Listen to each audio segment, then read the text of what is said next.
नमस्कार साथियों। आज की क्लास में हम लोग स्टडी करेंगे एम्पैथेटिक सेंटेंसेस की। तो देखिए, आइए जानते हैं कि एम्पैथेटिक सेंटेंस क्या होता है और इसका यूज़ किस तरीके से किया जाता है। तो शुरू करते हैं हम आज की क्लास में एम्पैथेटिक सेंटेंस।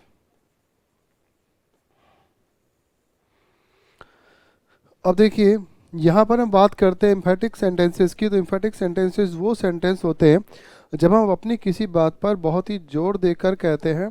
तो यहाँ पर हम किसका यूज़ करेंगे? एम्फेटिक सेंटेंसेस का यूज़ करेंगे। अब देखिए, एम्फेटिक सेंटेंस में हम किसका यूज़ करते हैं? जैसे डू का, डज का और डिड का हम लोग यूज़ करते हैं जब भी हम वर्ब का यूज़, और इसके बाद में किसका यूज़ होगा? वर्ब की फर्स्ट फॉर्म का यूज़ होगा। तो यहाँ पर समझिएगा कि वर्ब से पहले अगर डू डज डिड का यूज़ किया जाता है तो उसको हम लोग बोलते हैं एम्पैथिक सेंटेंस, यानी कि अपनी बात पर जोर देकर कहना। फॉर एग्जांपल, अगर मैंने किसी को बोला कि मैं कठिन मेहनत करता हूँ या मैं इंग्लिश पढ़ाता हूँ, तो मैं दूसरी तरफ उसको बोलूँगा कि मैं इंग्लिश पढ़ाता तो हूँ। किसी ने बोला कि मैं कोई काम करता हूँ और दूसरी तरफ उसने बोला कि मैं वो काम करता तो हूँ। तो इसका मतलब है कि यहाँ पर दो चीज़ें हैं। एक तो आदमी ने कहा कि मैं काम करता हूँ, और दूसरी तरफ वो अपनी बात पर जोर देकर कह रहा है, प्रेशर दे के कह रहा है कि मैं किसी भी काम को करता तो हूँ। तो इसी को अपन बोलते हैं एम्पैथिक सेंटेंस। तो आइए जरा देखें कि एम्पैथिक सेंटेंस किस तरीके से होते हैं और हम किस तरीके से उसका यूज़ जो है वो कर सकते हैं। तो सबसे पहले देखो, जिस तरीके से अपन ने, मान लीजिए हमने एक सेंटेंस देखा, आई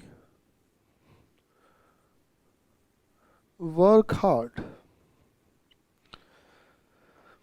हमने एक सिंपल सेंटेंस लिखा है, आई वर्क हार्ड। ये जो सेंटेंस है ये क्या है? एक सिंपल सेंटेंस है। ये जो हमने सेंटेंस लिखा है ये सिंपल सेंटेंस है। आई यहाँ पर सब्जेक्ट है और वर्क हार्ड यहाँ पर क्या है? वर्ब है। अब अगर आपसे कहा जाए कि इस सेंटेंस को हमको एम्पैथिक सेंटेंस में चेंज करना है, तो एम्पैथिक सेंटेंस में हम किसका यूज़ करेंगे? हम यूज़ करेंगे आई। आई के साथ में किसका यूज़ होगा? डू का यूज़ होगा। और उसके बाद हम क्या लिखेंगे? Work hard. तो यहाँ पर ये जो सेंटेंस बना हमारा, इस सेंटेंस को हम बोलते हैं एम्पैथिक सेंटेंस। ये जो सेंटेंस होगा हमारा, हम इसे बोलेंगे एम्पैथिक सेंटेंस।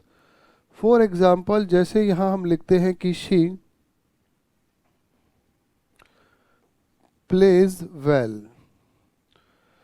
हमारा सेंटेंस है शी प्लेज वेल। यहाँ पर शी जो है वो सब्जेक्ट है, प्लेज इस सेंटेंस में वर्ब है, वेल यहाँ पर एडवर्ब है। अब आपसे कहा जा रहा है कि ये जो सेंटेंस है ये सिंपल है, हमें इस सिंपल सेंटेंस को चेंज करना है एम्पैथिक सेंटेंस में। तो जब हम इस सेंटेंस को एम्पैथिक में चेंज करेंगे तो यहाँ हम लिखेंगे शी। शी जो है वो सिंगुलर है, इसीलिए हम इसके साथ में किसका यूज़ करेंगे? डज का यूज़ करेंगे।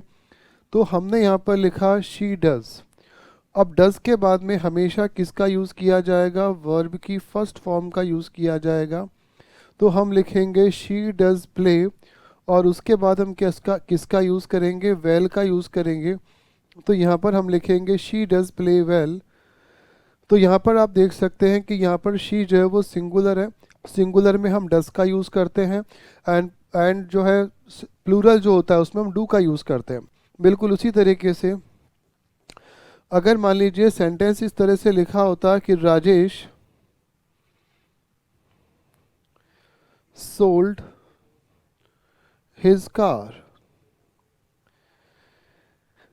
इस सेंटेंस में देखिए, सब्जेक्ट जो लिखा है वो राजेश है, सोल्ड यहाँ पे वर्ब की सेकंड फॉर्म है, V2 है, हिज कार इस सेंटेंस में क्या है? ऑब्जेक्ट है।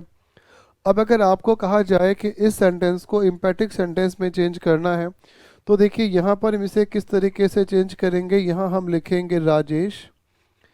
राजेश के बाद देखिए यहाँ पे लिखा था सोल्ड, यानी कि वर्ब की सेकंड फॉर्म है, तो यहाँ हम लिखेंगे डिड का यूज़ करेंगे, हम लिखेंगे राजेश डिड। अब डिड के बाद में हमेशा किसका यूज़ होगा? जैसे नियम अपन ने देखा है कि डू डज डिड के बाद हमेशा वर्ब की फर्स्ट फॉर्म का यूज़ होगा। तो यहाँ पर हम राजेश के बाद हमने क्या लिखा? डिड का यूज़ किया। तो डिड के बाद में देखिए सोल्ड की फर्स्ट फॉर्म क्या हो जाएगी? सेल होगी। तो यहाँ पर अपन लिखेंगे सेल, और उसके बाद हम लिखेंगे हिज कार। हम लिखेंगे Rajesh did sell his car. तो ये जो सेंटेंस बनेगा ये एम्पैटिक सेंटेंस बनेगा। इस सेंटेंस का हिंदी में अर्थ होगा कि राजेश अपनी कार को बेचता तो था। और दूसरी तरफ हमने लिखा शी डज प्ले वेल, वह अच्छा खेलती है, खेलती तो है। तो यहाँ पर इस प्रकार के जो सेंटेंसेस होते हैं उनको हम क्या बोलते हैं, एम्पैटिक सेंटेंस बोलते हैं। तो एम्पैटिक सेंटेंस का सामान्य रूप में अर्थ होता है कि यहाँ पर जो है किसी भी वाक्य को, किसी भी सेंटेंस को जोड़ देकर कहना, अपनी बात पर प्रेशर देना, that is called the emphatic sentence. अब यहाँ हम देखते हैं सिंपल वर्ब, और सिंपल वर्ब से हम बनाएंगे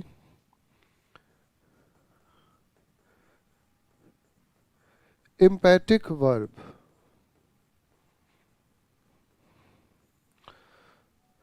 फॉर एग्जाम्पल, जैसे यहाँ हम देखते हैं हमने लिखा रीड, हमने क्या लिखा, रीड। और यहाँ पर इसका एम्पैटिक क्या बनेगा, हम यहाँ पर लिख सकते हैं डू रीड। तो डू रीड यहाँ पर क्या हो जाएगा, एम्पैटिक वर्ब होगा, जबकि रीड यहाँ पर क्या होगी, सिंपल वर्ब जो है वो होगी। उसी तरीके से जैसे यहाँ हम लिखते हैं स्टडीज, और इसकी एम्पैटिक वर्ब देखिए क्या हो जाएगी, हम यहाँ पे लिखेंगे डज, और उसके बाद हम लिखेंगे वर्ब की फर्स्ट फॉर्म। तो यहाँ हम लिखेंगे डज स्टडी, यहाँ पर हम लिखेंगे स्टडीज़, और यहाँ पे एम्पैटिक वर्ब क्या हो जाएगा, डज स्टडी। उसी तरीके से अगर मान लीजिए हमने यहाँ पे लिखा अंडरस्टूड, तो अंडरस्टूड यहाँ पर क्या है, सिंपल वर्ब है, वर्ब की सेकंड फॉर्म है, V2 है। तो यहाँ पर जब इसको एम्पैटिक में चेंज किया जाएगा तो हम यहाँ पर किसका यूज़ करेंगे, डिड का यूज़ करेंगे, और डिड के बाद में वर्ब की फर्स्ट फॉर्म लिखेंगे। हम यहाँ पर क्या लिखेंगे, डिड अंडरस्टैंड। हम यहाँ पर क्या लिखेंगे, डिड अंडरस्टैंड लिखेंगे। तो इस तरीके से क्या होता है कि यहाँ पर हम ये देख सकते हैं कि किसी भी सेंटेंस के अंदर ये जो सिंपल वर्ब होती है उसको इस तरीके से चेंज किया जाता है। अगर प्लेड लिखा है तो उसको अपन चेंज करेंगे डिड, और उसके बाद में क्या लिखेंगे, वर्ब की फर्स्ट फॉर्म में चेंज करेंगे। तो यहाँ पर क्या होगा कि इसको बोलेंगे हम एम्पैटिक वर्ब बोलेंगे। तो इस तरीके से सिंपल वर्ब को एम्पैटिक वर्ब में चेंज किया जाएगा। और सामान्य नियम यह है कि डू डज डिड के बाद हमेशा वर्ब की फर्स्ट फॉर्म का यूज़ किया जाता है। तो यहाँ पर देखिए डिफरेंसेस अगर वेरी करें तो डिफरेंसेस यहाँ पर जो है सिंपल वर्ब और एम्पैटिक वर्ब में अंतर इस प्रकार से स्पष्ट है। अब हम बात करते हैं एम्पेरेटिव सेंटेंसेस की। तो देखिए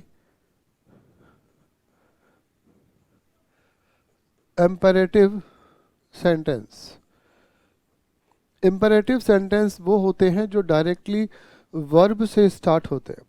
इम्पेरेटिव सेंटेंस जो होते हैं वो किससे स्टार्ट होंगे, वर्ब से स्टार्ट होंगे। तो यहाँ पर हम किसका यूज़ करेंगे, इसको हम एम्पैटिक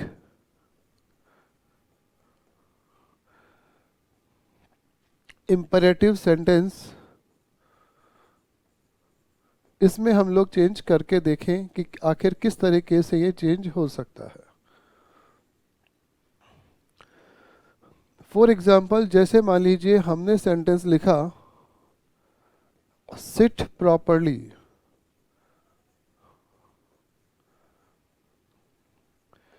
सिट प्रॉपरली जो है वर्ब की फर्स्ट फॉर्म से सेंटेंस शुरू हो रहा है। यहाँ पे इम्पेरेटिव सेंटेंस को हम बोलते हैं आदेशात्मक वाक्य।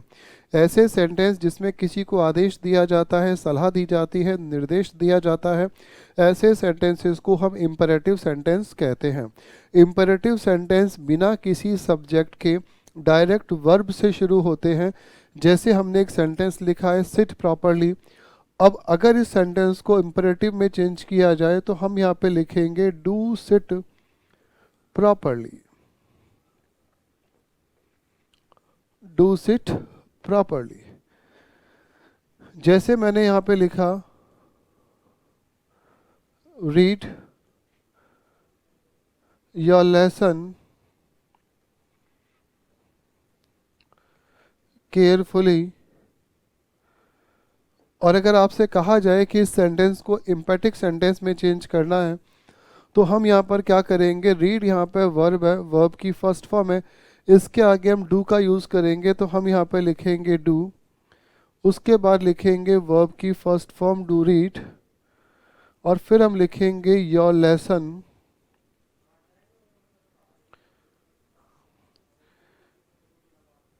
Carefully, right. जैसे मान लीजिए हमने सेंटेंस लिखा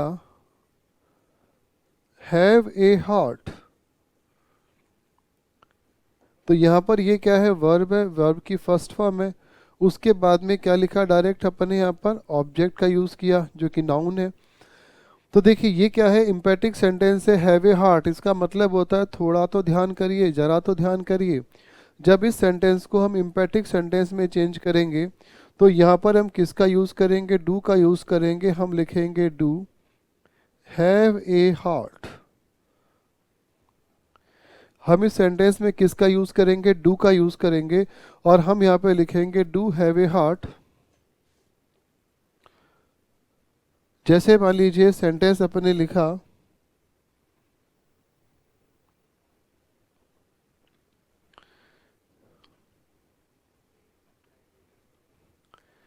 स्पीक पोलाइटली, तो इसका इम्पेटिक सेंटेंस बनेगा डू स्पीक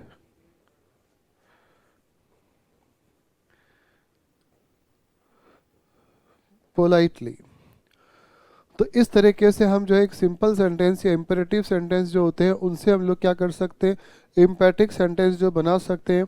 तो यहाँ पर देखिए इम्पेरेटिव सेंटेंस किस तरीके से हैं, जैसे seat properly, read your lesson carefully, तो उसके आगे हमने डू का यूज़ किया।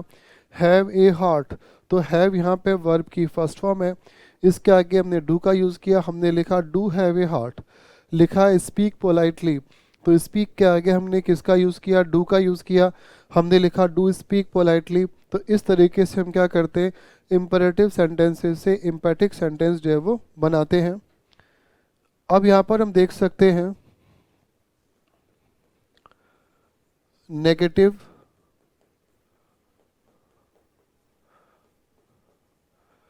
Imperative sentence.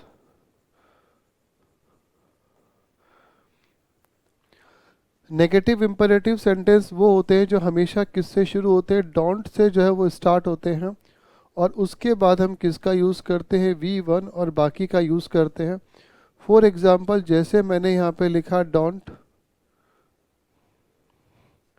स्पीक अलाउड, हमने सेंटेंस लिखा डोंट स्पीक अलाउड, जोर से ना बोलिए। तो अब अगर आपसे कहा जाए कि इस सेंटेंस का एम्पैटिक सेंटेंस हमें बनाना है, तो अगर कोई भी सेंटेंस डोंट से शुरू होगा तो उसका एम्पैटिक सेंटेंस नहीं बनेगा, क्योंकि ऑलरेडी यहाँ पे क्या लिखा हुआ है, डोंट लिखा हुआ है। जैसे अगर मान लीजिए सेंटेंस में हम लिखते हैं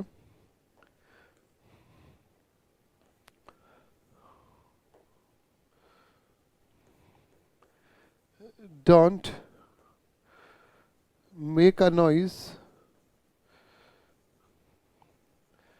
तो इस सेंटेंस का भी इम्पैटिक सेंटेंस जो है वो नहीं बनेगा, और इसका भी इम्पैटिक सेंटेंस नहीं बनेगा, क्योंकि जो भी सेंटेंस डोंट से स्टार्ट होते हैं उनका इम्पैटिक सेंटेंस जो है वो नहीं बनता।